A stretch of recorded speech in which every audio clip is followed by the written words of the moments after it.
guys, welcome to the next episode of Cooped Up Cooking. Today we have a really special episode for you. We're going to be making a recipe, a dinner recipe. It might be a little more complicated than what we usually do, but it is going to be super delicious, and it's called Zucchini Lasagna. So instead of pasta, we're going to be using zucchini as our lasagna sheets, and I'll show you a little bit more about that in a second. For my recipe at home, I'm going to be using some ground beef in the recipe. For those of you that don't have access to that at home, you could use something like soy protein. I'll offer some alternatives, but that's what's in my house, so that's what I'll be using today.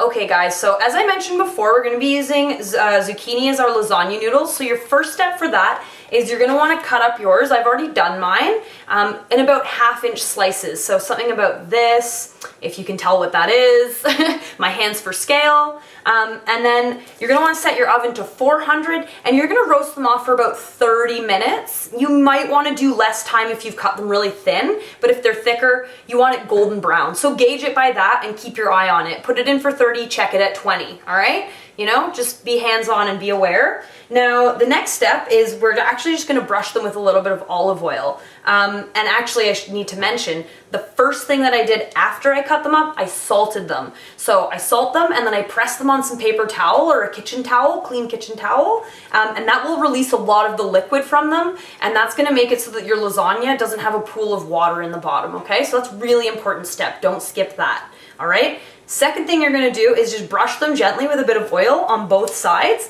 Now I've already brushed these ones, so I won't do all of them again, but these are all brushed nice and evenly on both sides, all right? And they're going to go into my oven at 400 degrees for about 30 minutes. Okay guys, so I'm just going to go over the ingredients that we're going to be using to make a sort of like a traditional bolognese sauce. And so for that, we have a little bit of ground beef and some ground pork. Alternatively at home, you could do lentils or soy protein. You know, if anyone is unsure, leave a comment and I'll let you know whether or not I think that would be an appropriate vegetarian substitute or not. The other thing we're going to be using is some broth. So I actually have some homemade chicken broth here. We have some celery. That's actually just the center part of the celery, and I've actually kept the leaves. There's nothing wrong with using them if they aren't bitter, and the center of the leaves are very sweet. So I'm going to throw those right into my sauce, and that will give us some good flavor. I have garlic here. The original recipe called for 10 cloves. I'm going to use 6. 10 seemed like a lot for me.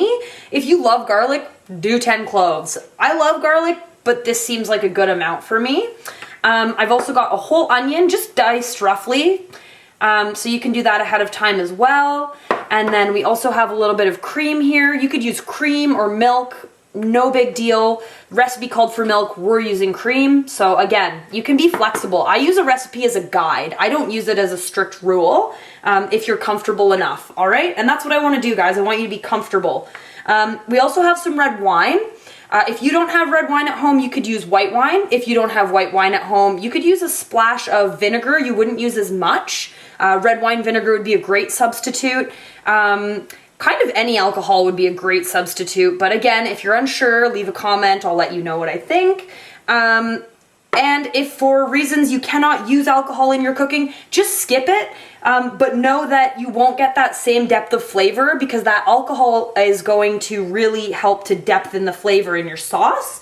We have some diced tomatoes here, a can of diced tomatoes. I've also got some fresh thyme from the garden, a little bit of dried basil, and I also have some fresh basil that I'll be picking from the garden soon. A little bit of salt and pepper. And then one of the layers that we'll be doing is going to be a ricotta layer. And the ricotta layer itself here, this is ricotta that I just bought at the store. But I threw in a spoonful of my homemade pesto sauce that I made from some garlic mustard that I foraged with a friend the other day. And if anyone's interested in learning about foraging with garlic mustard, leave a comment and I will let you know. Okay guys, so right now I'm just heating up my pot here, and we want it to be nice and warm, and I'm gonna throw in a spoonful of bacon fat. I always save the fat from when I cook bacon. I think it's a great high temperature cooking oil. It's a great way to save money, and it's, as far as I'm concerned, a pretty healthy fat to use. But, you know, that's me. That's a personal opinion.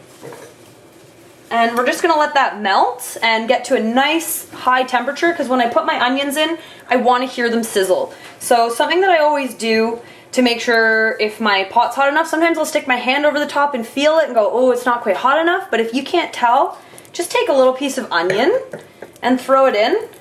And I'm not quite hearing the sizzle yet, so once I hear that sound, I know my pot's ready to go. So I'm gonna give that another minute or two on warming up, and we'll come back and I'll show you what that's gonna sound. Okay guys, so we're back again and you're ready to hear that sound we're looking for, so we'll do another test run.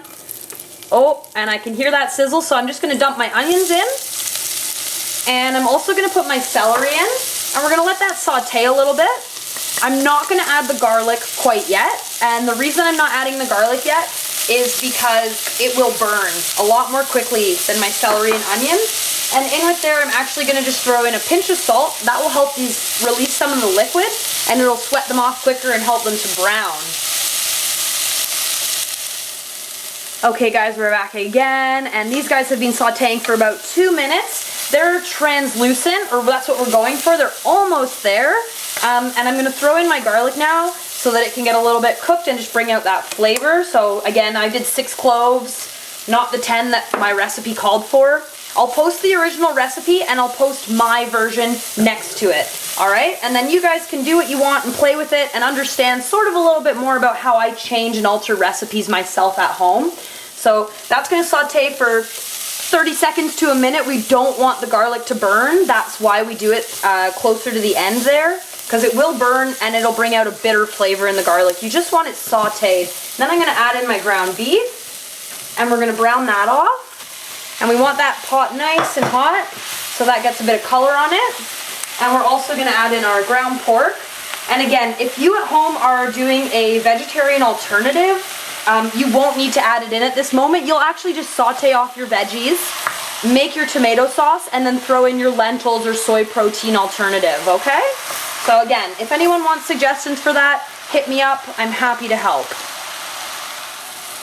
Okay guys, so this is starting to brown, and along with that, I'm actually gonna put in my thyme from the garden and a little bit of basil. I have some fresh basil that's coming into play later, so I'm not gonna do too much of that.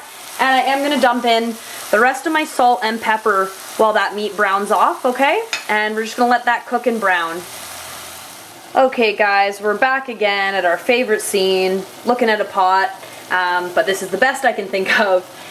So I'm just gonna deglaze with a little bit of red wine right now, so I want you guys to have that nice and hot at this stage, so that while you're deglazing, you want all of the alcohol to cook out, okay? You don't actually want to drink any of it. So that's nice and hot right now. And when you deglaze, what you're doing is you're actually taking anything that's stuck on the bottom of that pan and you're lifting it off back into your sauce. As well as in this sauce, the red wine is gonna pull flavor out of the beef, it's gonna pull flavor out of the onion and the celery, and it's really gonna give it another level of depth. So we're just gonna pour that in there now, and we're gonna reduce it down, okay? You want that to reduce off, you want all the alcohol to cook out. Okay guys, so we have let that red wine reduce, and now we're just gonna pour in a cup of chicken stock. You could use vegetable stock as well, you could use water, you could use a stock cube, so lots of alternatives for that. The other thing is that the recipe originally called for 3 cups of stock. I don't know why, that is excessive. We're gonna actually cut that to 1 cup, all right? So again, I'll show you the original recipe and then I'll show you how I've changed it. All right, so we're gonna put that in. And as well, after that's in there, we're actually gonna add in our tomato sauce too. So in that goes, and we're just gonna let this simmer and cook off now, okay? And then we'll taste it and we'll go from there. Okay guys, so our sauce is simmering away right now. We're just gonna be reducing that down, actually taking some of the liquid out of there so that we have a bit of a thicker sauce, because again, we're making a lasagna and we don't wanna be eating a soup. So our zucchini has been in the oven, it's browned up and it's come out, so I'll show you what that looks like. So here's our zucchini, ooh, falling off the plate, and it's just golden brown, so that's what you're looking for, just a little bit of golden brown. You don't want it too mushy, because it's going to cook again in the oven, alright? So maybe a little less than 30 minutes would be my recommendation. Something else I wanted to talk to you guys about, while we have the time, because we're waiting for our sauce, is the pesto that I mentioned before. So this is a pesto that I made at home, but the ingredient I used, instead of basil, which would be your traditional pesto, I actually went with a friend and we foraged some garlic mustard. So before you go foraging, make sure you do your research, make sure you know what you're picking, talk to someone, double identify your leaf, and learn a little bit about foraging before you go, because there's certain places that are good to pick and there are certain places that are not. So don't just go out there and go, oh, Amy did it, I'm gonna go pick. But anyways, super fun. Learn a little bit about garlic mustard. It's everywhere in Ontario. It's amazing. Some people consider it an invasive species. I would not. I think it's fabulous. So we made this awesome pesto. Same way you would make regular pesto. All those ingredients, take out the basil, put in the garlic mustard, and it's super delicious, really good for you, really high in vitamin A and C. So yeah, definitely I recommend it. Nice free ingredient. Okay guys, so our sauce is pretty much finished. I've added in, just at the end, I turned it off, I added in half a cup of cream, a nice handful of chopped basil, a pinch of chili flakes, and a little bit of salt as well. That was after I tasted it, because we added salt before. I gave it a taste and I was like, needs a bit of salt, and then threw in those chili flakes. That's just a pinch, totally optional if you don't like spice, all right? Okay guys, so we're gonna make our ricotta filling now, and that is again taking some more fresh basil. If you don't have fresh at home or access to a garden, feel free to use some dried basil. You won't need as much. You'll need like a fraction of what it's called for. So, you know, if it's calling for a cup of fresh basil, you can use probably a teaspoon or 2 teaspoons of dried, because it's a lot more potent when it's dried. The other thing, you don't want to chop it too much like this. It'll bruise the heck out of the basil, so I'm just doing it slightly gently. The bruising is okay. It brings out the oils and flavor, but not too much. You don't want to pulverize it. So that's going to go in my bowl. And in there as well, I have a cup of mozzarella and a cup of Parmesan. At home, again, if you don't have these things, you can get Parmesan, like the cheaper version at No Frills, for pretty cheap. And the mozzarella, if you only have cheddar, you can totally use some cheddar. And then in there as well, we're going to throw in that ricotta that I put a bit of pesto in before. So that's my own alteration on the recipe that I put in there. And we're also going to crack in a whole egg. And that's going to help to bring the whole mix together and make it stick when it's cooking. Now you could whip that up before you put it in, or you can just do it freestyle like me and just mix it around. You just want to make sure it's nice and mixed up and that egg is coated through there, and then just season it up with a bit of salt and pepper. And that's going to be our ricotta filling, which will be one of the layers on our lasagna. Okay guys, so we're going to start layering our lasagna. So I've got all my things out in front of me here. I've got my sauce that we made, I've got my ricotta that we've made, my basil, my cheese, and I'm just going to grab my zucchini, which is right here, so our pasta noodles.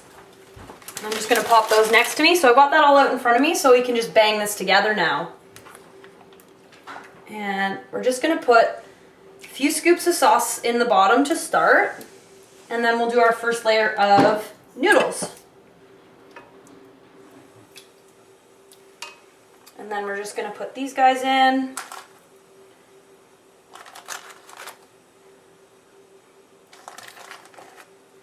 Like so. And I also have my oven at 350 right now, so that once this is put together, we can just slide this right in the oven and it'll be good to go. So I'm going to do about 2 layers of zucchini noodle, it looks like. It's what will fit. And I'm just going to fill that in. It does not have to be perfect, okay? So don't be too hard on yourself. I'm actually breaking up pieces to fit them in like a puzzle. And then on there we're going to put more sauce, not too much, and then we're going to do some cheese. So we just want to spread that around. There we go. Just like that, cover it up. And then we're going to do a few dollops of this around here. So you don't have to spread a huge layer, but just get kind of, again, this can be messy, guys. It's a lasagna. It doesn't have to be perfect.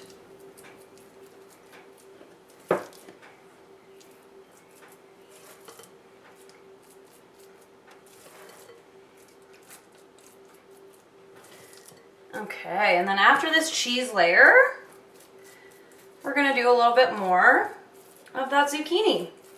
And I said it doesn't have to be perfect, but look at me, I can't not spread it all the way to the edges and sort of fill in all the gaps. That's just me.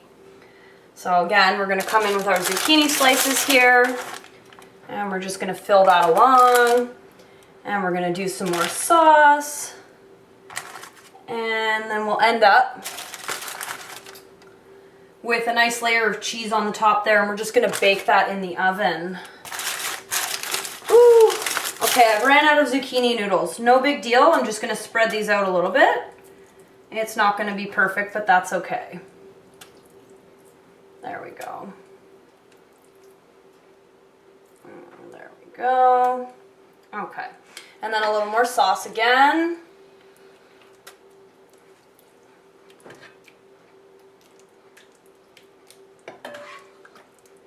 Cover that right up. We want to cover that all up, and then we're going to do that layer of cheese on the top. And I'm also going to put some fresh basil on there, and that'll bake on there really nicely.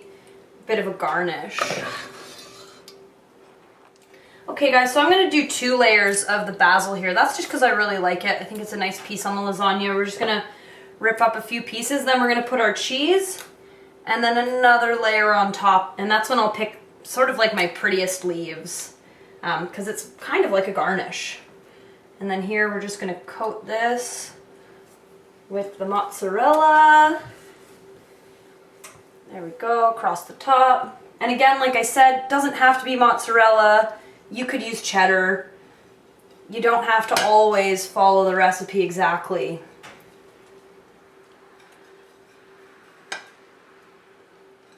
There we go. And that's on there, and then we'll just get a few of those smaller basil leaves, and they'll just go right on the top there, and they'll brown up a little bit, but it'll be all right. Okay.